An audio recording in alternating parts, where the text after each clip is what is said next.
system design for AI ML and ML AI for memory system design. This is a new task, but it's built on the previous task that we had for 3 years or so. This is the task number. I'll very quickly go over the problem and background, give an overview of the task, and talk about some of the ideas, results, and papers from the past year between the transitions to the tasks. Today, computing is bottlenecked by data. Data really overwhelms modern machines in many different ways. And we see there's a huge problem in terms of machine learning workloads, but also other workloads. A significant fraction of the total system energy is spent on data movement, on consumer workloads, and large machine learning models actually constrain these systems significantly. And a lot of the energy and performance is spent on memory. And we want to build intelligent architectures, and they need to handle data well. So we aim to make systems more data-centric, data-driven, and data-aware. And we've described this agenda in prior SRC annual reviews. I don't want to go into this right now, and we've written papers about this, but I'm happy to talk about this separately. And this task builds upon this data-centric view of the world and tries to build a much better system that is able to handle data in a much better way. So our goal is to design memory systems to handle data well. We aim to solve two different yet related and synergistic problems, both focusing on machine learning and memory system design. We want to explore memory system design for machine learning workloads and accelerators. And we've also been exploring machine learning techniques for improving memory system designs, hence the name of the task. It's the duo between machine learning and memory system. So I've already said this, I will not go into a whole lot of detail, but we want to figure out what memory system techniques are good for machine learning workloads, systems, and accelerators, and what kind of machine learning techniques can we use to improve the memory system designs that we have today. These are some primary results. You can find all of this information in the task information, so I will go through these slides relatively quickly. These are some deliverables of the new task that we've started. I'm the task leader, and we have a bunch of students that are part of the task, some of which have graduated from the previous task, as I will mention. You can see some faces over here. They're at various levels of progress, as I will mention. And we also have some senior researchers that are part of this task. Gagan is not anymore, but he was part of this task at the beginning of this year, as you will see. And we aim to add more students and postdocs as the task evolves.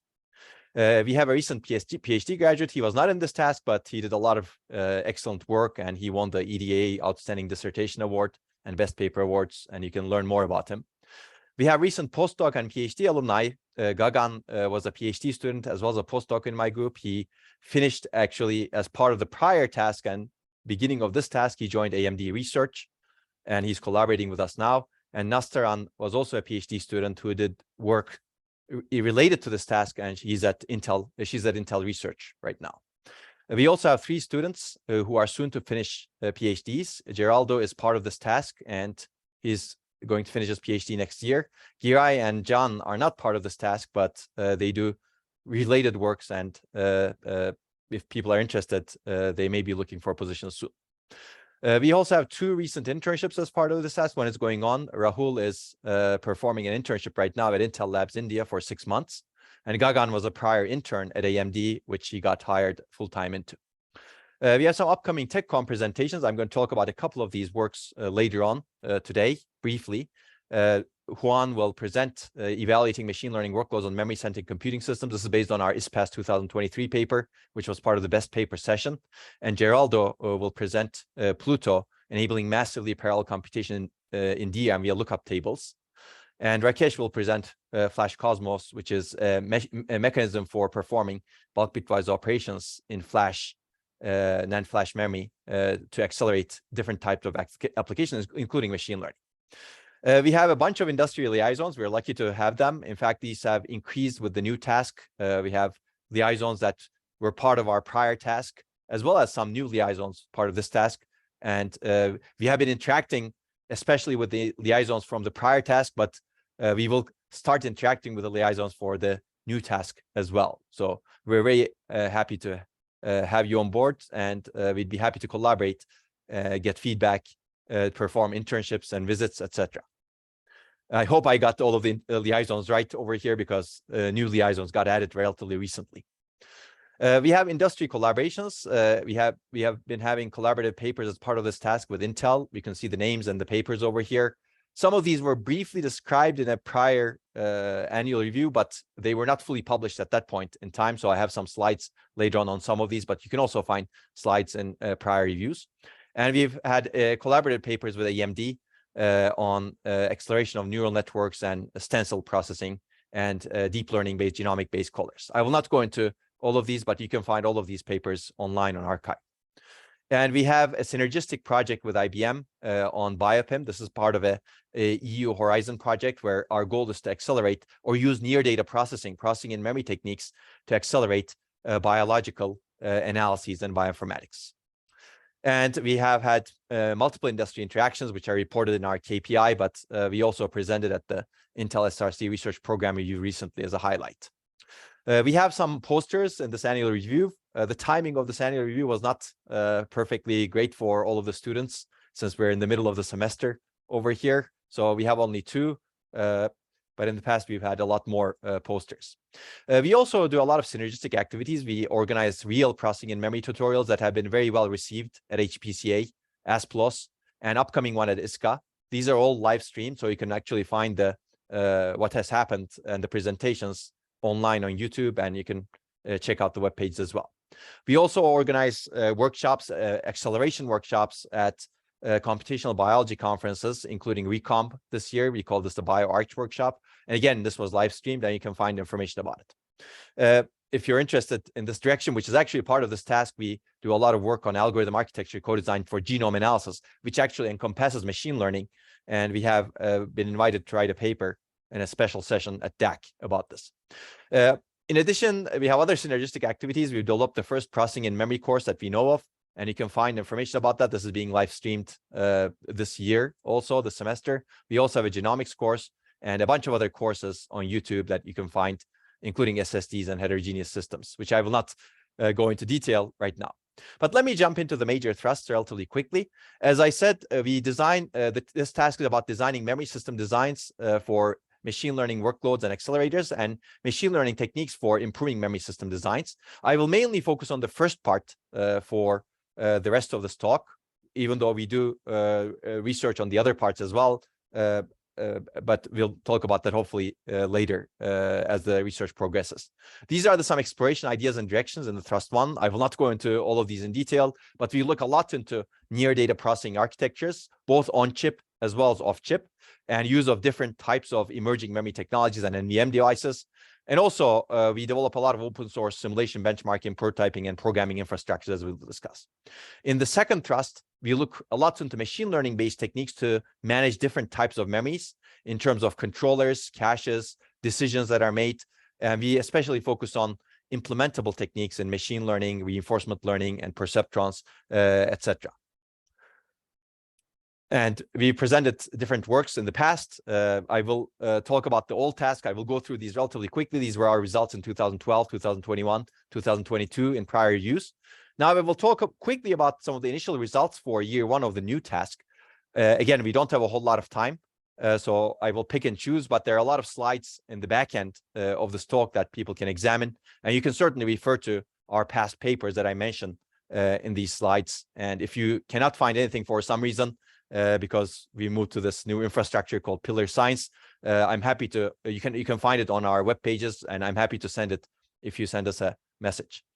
So we've been doing a lot of work on, we've been doing a lot of work on end-to-end processing in memory or near data processing systems. As you can see, we're accelerating different applications. We've been doing FPGA-based frameworks. We've been looking at accelerating sequence alignment, and we've also been looking at real processing in memory systems and designing workloads for them and benchmark suites for them. And we've also been looking at spatial acceleration of stencil computations. This is in collaboration with AMD, for example, for both machine learning and also machine learning-based base callers, as well as weather workloads. And again, there are a bunch of other works that I will not have time to go into. I will pick and choose. As I said, we've been looking at machine learning training on real processing in memory systems, and this is one of the works that was in the best paper session in ISPAS. And we've been looking at real processing in memory systems. There have been quite a few that are being developed. These are some examples. And we actually have collaborations with UpMem as well as SK Hynix right now. And UpMem has developed these in-memory processing systems where they modify the DRAM chips to have general purpose processors. And we've been examining these systems. And one of the things that we have done is actually looked at ML training, machine learning training on classical machine learning algorithms. And it's not easy to actually get high performance on these. So you need to optimize the data representation, fixed point quantization, hybrid precision. And you need to use lookup tables to implement complex functions, and you have to optimize data placement and layout. And if you do that, we actually see significant speedups compared to existing CPU and GPU systems. And this is an executive summary. Again, I don't have time to go over it. You can actually find the full paper as well as the extended version online. I will have links soon. And our source code is completely online as well. So the presentation, the longer presentation, was delivered by Juan. And he's also going to deliver a TechCon talk, as I mentioned, about this topic. But for example, in some decision tree and k-means workloads, we see significant speedups after optimization compared to state-of-the-art systems and CPUs and GPUs. Okay, we have a bunch of takeaways also, but you can find them in the paper. And so full source code, as much as we can, we enable all of the source code to be online. And you can find talk videos on this. Similarly to this, we've actually implemented transcendental functions for processing in memory systems. These are difficult functions that are very difficult to implement in existing PIM systems because these PIM systems have very constrained hardware. And we actually tackle this challenge. For example, activation functions and machine learning applications benefit from this. And we have different implementations of this, and these are also open source. And we provide some examples of this. Essentially, it's an open source library with Cordic and LUT-based method for different transcendental functions, as you can see over here. And we support a bunch of functions with different implementation methods.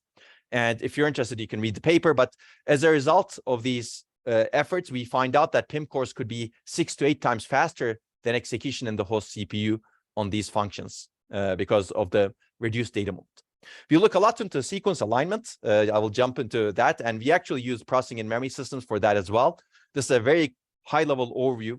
We basically have implemented a framework for alignment in memory that supports multiple different alignment algorithms, different state-of-the-art algorithms in a real system, the UpMem system. And with optimizations, we see substantial speedups over both CPUs and GPUs. And our takeaways are in the paper. And again, all of our code is available online. Similarly, we've been looking at similar accelerators for CPUs, GPUs, and ASICs. Essentially, we want to have a practical and efficient implementation of state-of-the-art algorithms for multiple computing platforms. And we have designed the Scooch algorithm, which also has a poster associated with it in this review. And I'm not going to go into that in detail, but we, again, see significant speedups based on the 3 major algorithmic optimizations that we do. And this is also open source completely. And we have an ASIC implementation of it as well. And we see that it's actually much more efficient than prior ASIC implementations of similar algorithms. And the talk video is online. Again, I don't have time to go over it, but we actually design FPGA-based frameworks for processing in DRAM to accelerate, to show the end-to-end benefits in processing in DRAM. By violating the timing parameters, we can actually do row copy, row initialization, and true random number generation operations. You can read more about this in this paper. And this is a real system. So we actually open source this system. Other people have been using it. And we basically look at end-to-end system level issues in enabling processing in memory, like data mapping, how should you allocate the different, let's say, pages that you want to initialize or copy. And we see significant end-to-end system level performance improvements, as you can see over here. And this is an executive summary. We also talk about how many lines of Verilog and C code that you need to modify to actually enable something like this on this proof of concept system. And we have talk videos, and you can find more information and tutorials online as well. So we've been also looking at near cache computation, accelerating stencil computations. Again, I don't have time to cover this in detail. You can read the paper, but essentially we see significant speed up by modifying the cache, last level cache, to actually accelerate specialized stencil computation units and have stencil computation lists next to it. Similarly, we've been looking at weather stencil computation, especially horizontal diffusion. This is collaborative work with AMD, as I mentioned, and we've been using their Versal ACAP system, especially the AI engines in there, and we've been customizing that spatial architecture to accelerate horizontal diffusion. And we see significant improvements compared to state-of-the-art CPU, GPU, and FPGA implementation. Now, this work is coming up at ICS. It's going to be presented, and you can find the paper online, and the source code is online as well. Again, we have been looking at accelerating convolutional data flows. similarly together with the AMD group on FPGAs. And I'll let you take a look at this paper as well. This is in the process of publication at IEEE Transactions on Computers. We look a lot into solid-state drives for the purpose of actually accelerating machine learning applications inside SSDs. And one of the issues that you see if you actually do acceleration inside the SSDs based on our prior work, Flash Cosmos, which is going to be presented at TechCon, and also which we have presented in prior reviews, is that you get path conflicts when you access flash chips. So if you want to minimize those conflicts and do near data processing better, you need to improve parallelism from those chips. And this is one method to improve parallelism at low cost. And as I mentioned, we've been looking at designing deep learning-based genomic base callers, again, using the AMD Xilinx ACAP Versal AI engines and architecture. I'll let you take a look at the paper if you're interested. And finally, this was actually briefly presented in past annual review, but some of these papers got improved because they were not published at that time. I would encourage you to take a look at some of those papers that were published at Micro, for example. One example paper is performing in DRAM computation using lookup tables, and we call this Pluto. And essentially, we can execute any complex operation in DRAM using lookup tables. This requires extensive data mapping and some modifications to the DRAM architecture.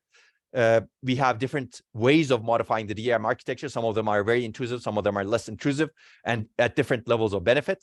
And we see significant improvements compared to CPUs, GPUs, and processing near memory baselines in performance and energy.